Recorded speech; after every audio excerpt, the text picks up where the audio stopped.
Shalom, welcome back. We're going to take a look at the Gospel according to the Hebrews today, and we're going to look at the historical mentions of the Gospel. So this is part one of a two-part series that I want to do, just discussing the Gospel of the Hebrews. And what we're going to really focus on is included in the Rock of a Sure Foundation. In the editor's note page, there is a link where you can go and download a PDF file that has the sources and the mentions of the Gospel of the Hebrews. And you can download that PDF, so like if you're reading the reconstructed Gospel according to the Hebrews in the Rock of a Sure Foundation, it has all the citations for the passages that are missing from the Greek canonical copy of the Gospel of Matthew. And so then you can see the passages from the Gospel according to the Hebrews that I have reinserted into Matthew to attempt to reconstruct the Gospel according to the Hebrews. You can see the sources of where those came from. So that document that you can download is divided into two parts. It's divided into the quotes from the Gospel according to the Hebrews, and then at the bottom is just the mentions of the Gospel according to the Hebrews. And so we're looking at the mentions today in part one. So if you have a passage from the Gospel according to the Hebrews that you are wondering where it comes from, you're going to want to go to part two. Part one is just really where early church, I don't want to use the term church fathers, but these church theologians from the very early church, where they mention the Gospel according to the Hebrews. Because what the Gospel according to the Hebrews is the first Gospel that was written. It was written by the Apostle Matthew. And so it is an eyewitness account of Yeshua's ministry. It is somewhat similar to the Gospel of Matthew, according to what we know about it. But when Matthew was translated from Hebrew into Greek, there were some changes made. And the Ebionites, for one, were objecting to these changes. We don't necessarily know what all of them were. We do know what we have mentions of. So there's a lot of historical citations where, for instance, Jerome will quote a passage from the Gospel according to the Hebrews, but you look in our canonical Matthew and the passage he is citing is not there. Or Eusebius or Epiphanius or a number of other early church theologians. And so obviously there's some changes made. And so we're going to be looking at those today. I want to start off with this quote from Erasmus. This quote was included in Stanford Reeves' book, The Original Gospel of Matthew, and it's concerning the validity of textual reconstruction. I like this quote. The quote says, "You cry out that it is a crime to correct the Gospels.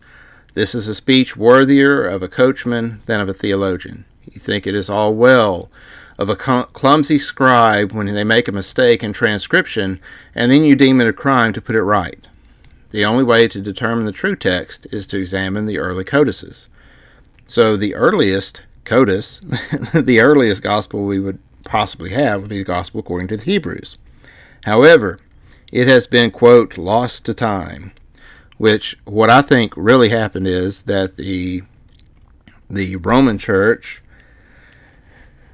did not like the idea of there being this more authoritative gospel out there that said things that differed from the canonical gospels that we have today, and they essentially wiped it out. Like, we know that they had copies of it. We know because early Roman Catholic bishops and researchers and translators had a copy of it. So how does the Roman Catholic Church have copies of it in Rome, and then they just disappear? They're just gone. Like, we know that the Vatican has this huge library. It's really pretty much the stuff of legends. So did somebody just check out the Gospel according to the Hebrews and never return it? Do they have like a $1 billion late fees from an overdue library book from the Vatican Library or something? I mean, how do they just lose these books? So like this thing with Erasmus. Recently, I redid a video on the issue about the bread and fish, where our current copies of the Gospels contain this story about Yeshua feeding the multitude with bread and fish. And in the early mentions of those passages, where someone like Eusebius is referring to the feeding of the multitude, he doesn't say that Yeshua fed the multitude with bread and fish. He says he fed them with bread, and the fish was not mentioned. And it's like I mentioned before, and again, I understand that this is just anecdotal, but nevertheless, I feel like that God makes people say stuff in front of people for a reason sometimes. When I was a little kid in Catholic parochial school, and I was going to 8th grade, or I think I was in 5th or 6th grade at this point, but in our religion class, we had a nun that would teach our religion class, and we were talking about the fish and how early Christians would draw this like fish shape in the dirt, and that's the way they could tell. They could communicate to another person that they were Christian to see if the other person was a Christian too. So like they would draw half the fish, and then the other Christian would draw the other half of the fish, and if they both drew the fish, then they knew that the other person was a Christian. And in the process of having this whole like conversation, the nun mentions, by the way, a lot of those stories about the fish in the Gospels are added, because fish was a symbol of Christianity, and somebody thought, well, there should be more mentions of fish in the Gospels, so they added fish to places in the Gospels. And I don't know how this nun knew this. She didn't, give this room full of 5th and 6th graders a source or anything. She just mentioned it. She mentioned it very matter-of-factly. And it's one of those things that stuck with me. It's like this nun also mentioned that the Catholic Church changed the Sabbath from Saturday to Sunday. One of the kids in school mentioned it, asked the question, and she was like, oh yeah, we changed it. It's one of those things as a kid, you remember it. And so a lot of people in the Hebraic Roots movement are very shocked to hear that the Catholic Church says that so matter-of-factly that they changed the Sabbath, but I wasn't shocked because I heard it with my own ears when I was a kid. So all these sources of the bread and fish. And so there were a lot of people that kind of took exception to that. They were unhappy with the fact that I was bringing to everyone's attention that, hey, these fish were added. Now, I'm not talking about the apostles being fishermen. I'm sure that was legitimate. But of course, Yeshua called them away from being fishermen. They didn't continue to be fishermen afterwards. They became evangelists. They went and were fishers of men. But there are some stories that we know are added. The ending of the Gospel of Luke, we know that that's added for a number of reasons. One reason is everything that Yeshua says there, where he appears to him and asks for some fish, and he says, feel of me, I'm not a bodiless spirit, and all this and that. All of that stuff, every statement he makes is a refutation of the doctrines of Marcion. And so somebody added that to Luke. They added it because Marcion used the Gospel of Luke. And if they added that there, it was like evidence that Marcion was wrong. And it's a typical behavior of the Catholic Church to do stuff like that. Also, Yeshua in Matthew and Mark, Yeshua tells his apostles, go to Galilee and I will meet you in Galilee. Go to Galilee, I'll meet you there. The angel at the tomb says to Mary Magdalene, remind his apostles they need to go to Galilee so they can meet with Yeshua. He's going to meet them in Galilee. And then, in the ending of the Gospel of Luke, out of nowhere, Yeshua appears to the apostles in Jerusalem. And then they go to the Mount of Olives, and he ascends into heaven that night. Well, so that ending contradicts Matthew and Mark, and it also contradicts the first chapter of Acts. Because in Acts, it says that Yeshua dwelt with them for 40 days. And after 40 days, then he went to the Mount of Olives and ascended to heaven up out of their sight. But the additional ending of the Gospel of Luke, has him ascending into heaven that night, the night after he resurrects. And if we are to believe that Luke, the person who wrote Luke, also wrote the book of Acts, why would he contradict himself in such an obvious way? So that's an obvious contradiction. That's an obvious addition. By the way, if you're going to add something to an ancient text like a codex, you will usually add it to the end. Because they didn't have word processors. You couldn't go in and just delete the text and print a new page or whatever. You would have to either add on to the text, or there were ways to erase a text. And they could erase the text, but they had to replace it with something. They had to have something to write over it. So usually you'll see these additions at the end of something, the end of a letter, end of a gospel, end of whatever. And so another ending that was added is chapter 21 of John. It was added. It's known to be an addition. John is referred to in the third person in chapter 21. He also, there's some unusual characteristics about chapter 21. For one thing, it's the only time when John's brother James is mentioned in the Gospel of John. It was written, we know the reason it was written too. It was written after the death of John and added to the Gospel to explain why John died without Yeshua, returning and dwelling on earth. So it's an addition. It's a known addition. It's not. I'm not talking about anything that's controversial or not well attested to by different people who have studied this out. The whole last chapter. The ending of chapter 20. It's an ending. It wraps up the gospel. And then there's chapter 21. It's obvious just the way that the text reads that it was added after the fact. When the ending of chapter 20 was written, you can tell that the author was not planning on writing another chapter with the way he ended chapter 20. He was, closing up the book. So, so we go back and we look at the way that this fish was added, and like 8 different early sources from people quoting or referring to the feeding of the multitude, and they never mention fish. So it's an obvious addition, and some people were offended at discussing that. And it's what Erasmus is talking about here. You think it's a crime to correct it. You don't want to correct it. You want to just keep not the mistake. You want to keep the addition. You want to keep the interpolation. Well, if it wasn't there originally, it's a lie, and we should want to remove the lies. And not just the lies that we like, or I guess that's backwards. We don't need to just remove the lies that we don't like. We should remove all the lies so we can get to the truth. So a lot of people when you make a video.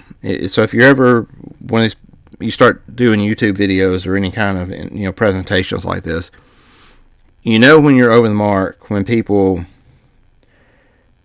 they're upset about it, but they can't really refute your sources. So, like the people who were not happy about the video on fish not being included, they weren't disputing the sources. They were disputing. They didn't like the fact that I said that it was a multiplication of death. Like the fish were dead, and supposedly Yeshua multiplied the dead bodies, the dead corpses of these fish, and they're saying, well, that's not a multiplication of death. Well, yeah, it is. Do you think the fish were alive? There's all these passages in the scripture that speak about not touching a dead body and staying away from dead flesh, but then we're supposed to believe that God then is going to multiply these dead animals, the dead flesh of these. I mean, it doesn't make sense. It doesn't make logical sense. And I think that people get upset about that because they don't like hearing this thing that I talk about from time to time about the first Christians being vegetarian. So I've got a playlist on my channel.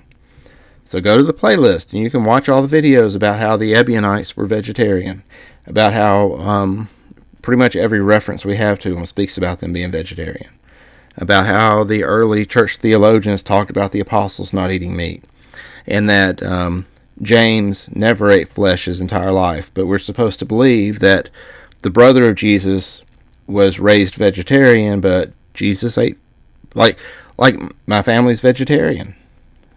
So none of the kids eat meat. Like, it's not like we have one kid that's a vegetarian, one kid that's not, and another kid that is, and another one that's not.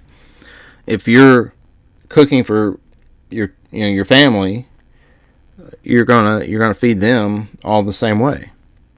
And to believe that James, we have these historical mentions of James that say he never ate flesh, but we don't think the same would be the case of his brother Jesus. It's illogical. So if you have a problem with that, if you're not happy with me mentioning that Jesus and the earliest apostles, or the actual apostles, and the Ebionites, who were the descendants of the Jerusalem assembly, if you're not happy with me saying that they were vegetarian, go to the playlists on my channel, find the one that asked was did Jesus teach us to eat a vegetarian diet? You'll see it under the playlists. Watch the videos in there, and then in the comments on those videos, dispute it. Like, tell me, where am I wrong? Give me the source. Give me your source where you yourself have looked up and done the research and found an early source saying that the Ebionites did indeed eat meat. Saying that the apostles taught that it was okay to eat meat. And I'm not talking about Paul. Paul's not an apostle. Because I did the research. I've got the sources. Everything I say's got a source. The source is not my preference. In fact, I was a meat eater when I read this. I became vegetarian not because I wanted to be a vegetarian. I became a vegetarian because of the teachings of the apostles and because of the historical evidence that said that Yeshua taught his followers not to eat meat. If you have a problem with that, don't just say I don't like it or whatever. I don't really care. Go watch the videos, follow up on those sources, look up and make sure that they say what I say that they're saying. If I'm lying to you and I'm quoting Epiphanius and he's not really saying what I say he says, then tell me in the video. Go ahead and prove it. Go ahead and prove that I'm wrong. Go look up the references to Eusebius, where in the proof of the gospel he said that the apostles didn't eat meat. The citation's in there. Look it up and tell me if I'm wrong. Point out all the errors I made, but when you point out the error, give me the source. Look up my sources and see if I'm telling you the truth or not. Because if you're not going to dispute the sources, then forget about it. Because I'm not going to listen to you. I'm not going to listen to, Joe Schmo saying that I'm wrong just because he says I'm wrong. Give me the sources. Give me the source that says, Genesis 1:29, that God, when he instituted the diet for mankind, he did not say to eat vegetarian diet. Genesis 1:29. Give me your sources that doesn't say that. All right. Off the soapbox. Okay, so we're going to look at early mentions of the gospel according to the Hebrews. These are not quotations. These are just an early church theologian saying that this gospel exists, and this gospel is used by the Nazarenes. We'll start off with Papias. Papias says, "These things, therefore, are recorded by Papias about Mark." So let me back up. This is Eusebius quoting Papias. So you can see the citation there at the bottom, Eusebius, History of the Church. But here's what he said. He said, these things therefore are recorded by Papias about Mark, but about Matthew he says these. Matthew therefore in the Hebrew dialect ordered together the oracles, and each one interpreted them as he was able. So he's telling you that Papias says that Matthew, in the Hebrew language, wrote the teachings of Yeshua in the gospel according to the Hebrews. Irenaeus, indeed Matthew among the Hebrews in their own dialect also bore forth a writing of the gospel, Peter and Paul evangelizing in Rome and founding the church. He's saying that at the same time Peter and Paul were supposedly in Rome, that Matthew was writing this gospel. Later on, he says, in the Against Heresies, he says, the Ebionites, however, use only that gospel which is according to Matthew, and renounce the Apostle Paul, calling him an apostate from the law. And again, he says, the Ebionites use only that gospel which is according to Matthew, and renounce the Apostle Paul, calling him an apostate from the law. I agree with that statement. I agree that Paul was an apostate from the law. This is, once again, these are references about the Ebionites. The Ebionites were the first, church, quote unquote church.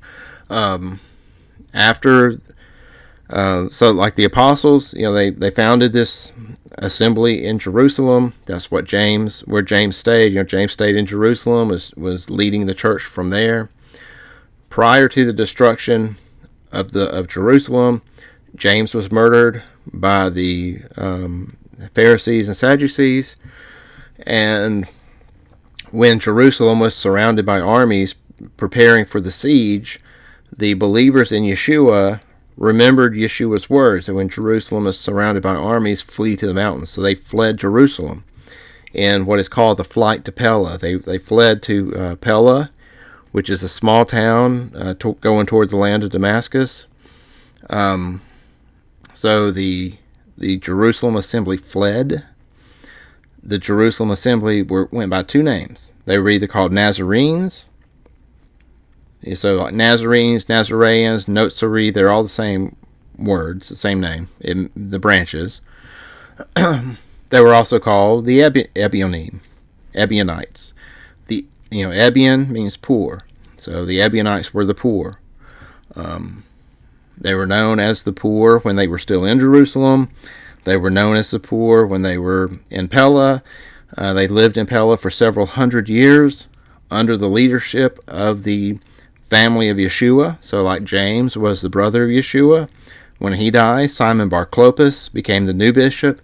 He was one of Yeshua's cousins. And after he died, then someone else became a bishop that was from Yeshua's family.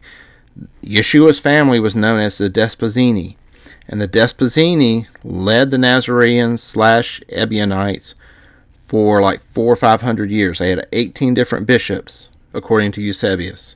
Eventually, they were more or less, they just kind of like disappeared, I guess. I'm not sure exactly what the end of them were, but they were there for hundreds of years. I think they were driven out under Roman persecution and eventually just were kind of lost to time, more or less. But they are well attested to by the early church, and we know what they believed. We know what they taught. So, if you want to find the early church, if you want to find the historical Jesus, if you want to find what Yeshua taught and his genuine teachings before Paul came along, before, these guys rejected Paul. They only listened to the teachings of Yeshua and his apostles. And so if you want to know what the early church believed, the Ebionites or the Nazareans are who you need to look at. There are also some other names, the Edessenes, the Osaneans, which are the doers. So these early Christians, they're usually referred to as Jewish Christians. It's like an academic title. I personally have issues with the title Jewish, but they had several names. They may have been separate sects. They may have just been different names that different people in different regions called them. But like Epiphanius, we'll look at Epiphanius in a minute. He wrote a heresiology, and he's speaking against all these different groups But all these groups, he describes them in a lot of the same way, like they had the same beliefs. Ocenaeans, Edessenes, Oceanes, Nazareans. There was a Nazarene that was with a Z, Nazareans, and then there was a Nazareans with an S, Nazareans. And then, of course, the Ebionites. So Epiphanius, like he describes all these different groups of early believers in Yeshua who were like kind of Jewish in the way they practiced things, but he describes them in a lot of the same ways. And I think it's really just one group of people that were known by different names. But anyway, so here you have Irenaeus mentioning the Gospel of the Hebrews, and it was the original Gospel, the first Gospel written. Origen, as learned in tradition concerning the four Gospels, which even alone are not spoken against in the Church of God under heaven, that the first written, that according to the one who was once a publican, but later an apostle of Jesus Christ, Matthew, who published it for those from Judaism who had believed, ordered together in Hebraic letters. Eusebius. And some indeed catalog also the gospel according to the Hebrews, among these, in which those of the Hebrews who have accepted Christ especially rejoice. And he said that in the history of the church. And then again, later on, he says, and these reckoned that all the epistles of the apostles ought to be denied, calling him, sorry, I misread that. All the epistles of the apostle. And of course, that's speaking about Paul. And these reckoned that all the epistles of Saul of Tarsus ought to be denied, calling him an apostate from the law, and using only the gospel called according to the Hebrews, they make little of the word of the rest. So in other words, these Nazareans and or Ebionites, they only use the gospel of Matthew in Hebrew, the gospel of the Hebrews. Hegesippus sets out something from the gospel according to the Hebrews and from the Syriac, and likewise from the Hebrew dialect, making apparent that he himself had come to faith out of the Hebrews. And other things also he records, as if from the unwritten Jewish tradition, and not only this man, but also Irenaeus, and all the chorus of the ancients called the Proverbs of the all-virtuous wisdom of Solomon. And then a little further down, in the history of the church, he says, of whom one also Pantaeus, and it is said that he went to the Indians, where word has it he found that the gospel according to Matthew had preceded him amongst some there who had known Christ, to whom Bartholomew, one of the apostles, had preached, and left them the writing of Matthew and letters of the Hebrews, which was even saved unto the time mentioned. So basically this Pantaeus went into India, and he found that Bartholomew had been there before, and they still preserved his copy of the gospel according to the Hebrews there. And now Pantaeus, it's not, I don't have the information here on screen, but he actually brought that copy of the gospel of the Hebrews into Alexandria, Egypt, and I think it may have been the one that Origen was using, but he actually brought it back west with him. Here's Epiphanius. I mentioned him earlier. I mentioned that he wrote this heresiology called the Panarian, and each chapter, so like you can see the top reference there was Panarian 29, that's chapter 29, the next one Panarian 30. Each chapter is a different sect, a different supposed heresy. So Panarian 29 was about the Nazareans with a Z. There was another chapter about the Nazareans with an S. But it says, and the Nazareans have the gospel according to Matthew very complete in Hebrew, for among them is clearly still preserved, just as it was written from the beginning in Hebraic letters, but I do not know if it has taken away the genealogies from Abraham to Christ. One thing I want to mention here, well, we'll read the next reference, then I'll mention it. So in the section on the Ebionites, he says, and they themselves also accept the gospel according to Matthew, for this they use alone, as also from those from Cerinthus and Marinthus. But they call it according to the Hebrews, since it is true to say that Matthew alone in the New Testament made the layout and preaching of the gospel in Hebrew and in Hebraic letters. Okay, so these two quotes, notice that he's saying that the Nazareans have the Gospel of Matthew and it's complete, but the Ebionites have this this one that's basically he's trying to say that the Ebionites' gospel is one that's been tampered with. It's not full and complete like the Nazarenes. And so he goes on to say that about it. And some people have theorized that the Ebionites had a different gospel, and they call it the gospel according to the Ebionites. But notice, in the Panarian, he doesn't say the gospel according to the Ebionites. He says the gospel of the Hebrews. So it's kind of a long story, and when we get into looking at the Panarian more in depth in other videos, I'm going to go through this in a little bit more detail. But essentially, everyone in the early church knew the Nazarenes were the original church. Like, they knew they were the early assembly.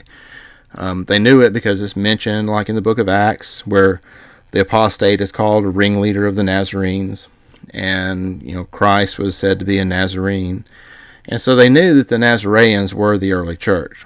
So what Epiphanius and other church historians do is that they kind of play this shell game with these different names, and I think they're doing it to confuse the matter, because if Epiphanius was saying the Nazarenes were heretics, then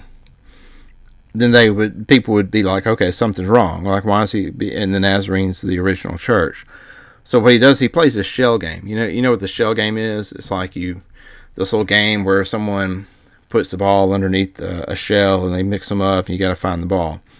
That's basically what he's doing. So he's taking this early church group, which would be the ball, and then he's sticking it underneath these shells and switching it around, and but it's still the same early assembly, whether it's under the shell that says Nazarene or Osanean or Ebionite or whatever.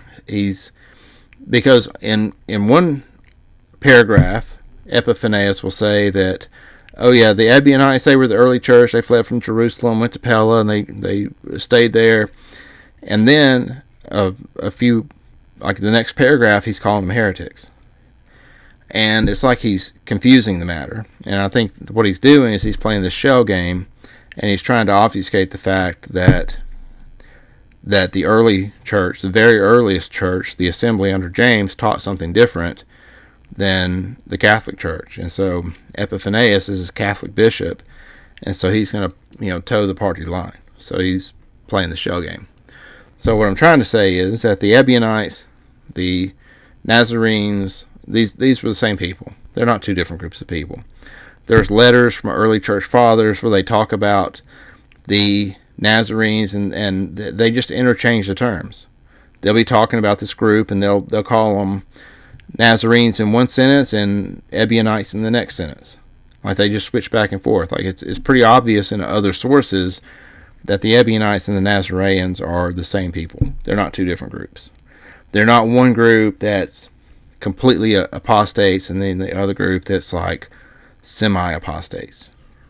So I've done early videos from years ago that are on the early church, that are who were the earliest Christians, who were the Nazarenes, who were the Ebionites. Like, all of these, you can scroll through my videos and you can find them and watch them. And I'm probably going to start remaking some of that information, because I've kind of moved on to talking about other stuff, and I feel like I need to go back and start talking about this stuff again, because of the way some people are reacting to some things I've said in the more recent videos. I'm like, okay, well, I haven't talked about that stuff in a while, so I think I need to go back to talking about it so that people understand who the early church was, because it's not what a lot of people think.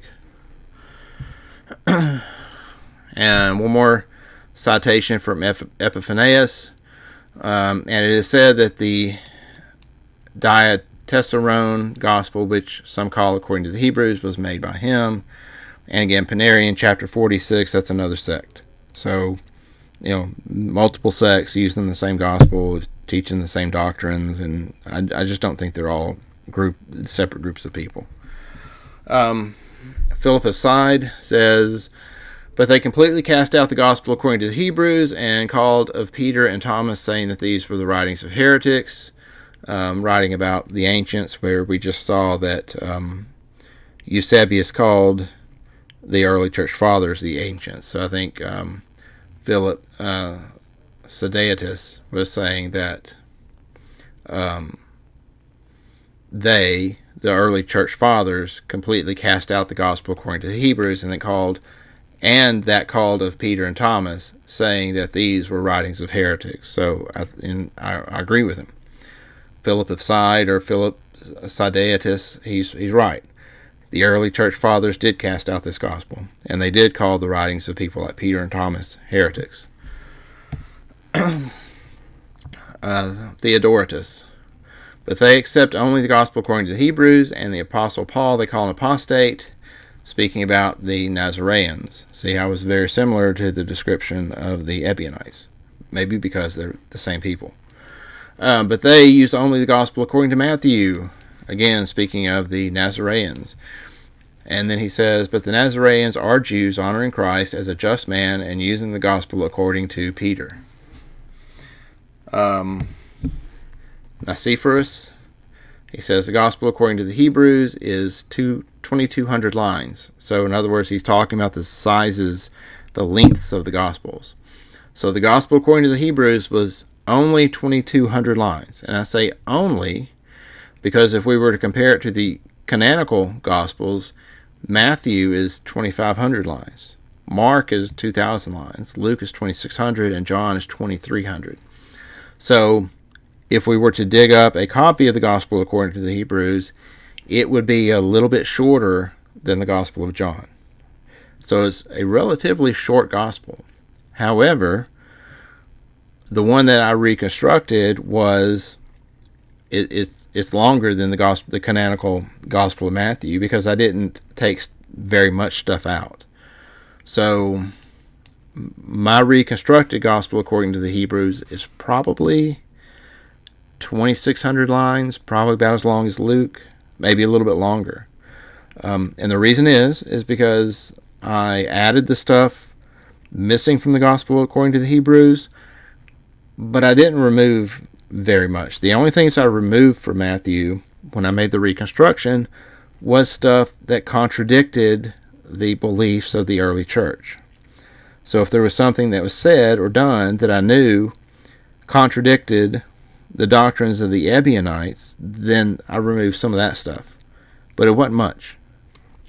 So this I think is interesting, like the fact that the gospel according to the Hebrews is shorter than canonical Matthew.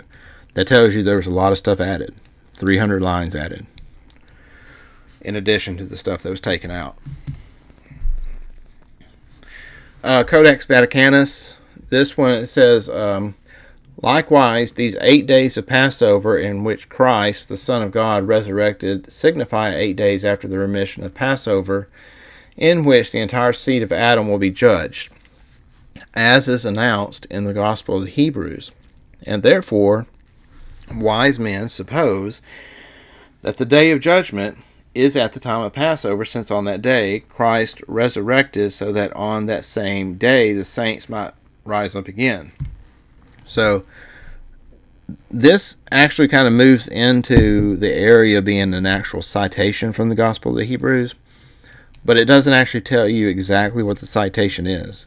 So I did not include anything of this nature in my reconstruction because I don't know exactly what it was that was said, but you might want to hold on to this quote right here, stick it in your back pocket when it comes to what things are going to be like at the end times.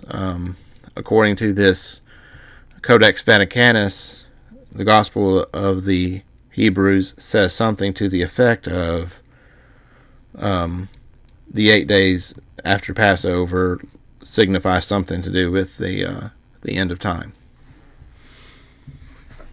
So, final words. Most of the changes made to the text of the reconstructed Gospel of the Hebrews in the Rock of Assure Foundation Most of the changes actually come from the Shem Tov Hebrew Matthew. Most of them are very small changes. Changing Judea to Judah.